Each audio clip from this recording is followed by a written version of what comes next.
Eyo po, hi guys! Once again, maraming salamat. FPV Racing Philippines Champion League sa FPV would like to thanks to Greg FPV. Maraming salamat. Sir Greg Villaver para dito sa RHCP Furious Antenna at LHCP Furious Antenna. Kailangan natin ito sa FPV RP Champion League para maayos ang ating mga frequency assignment.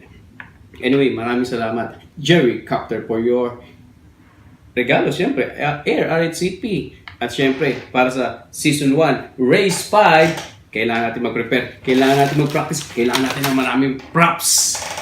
Maraming salamat, pero hindi naman banggiting panilagyan yan. At sabi ni Bossman, buksan na raw ang OFAC. Alam niyo OFAC?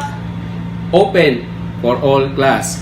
C main, B main, A main. Mag-ready na kayo! Kaya kayong mga Team Hagibis, Team Salbay, CDRC Racing Team, Team Flappy Bird, CDK Racing, Team Surge, Team Pampanga, mag-ready kayo para sa Season 1 Race 5! Let's get it on!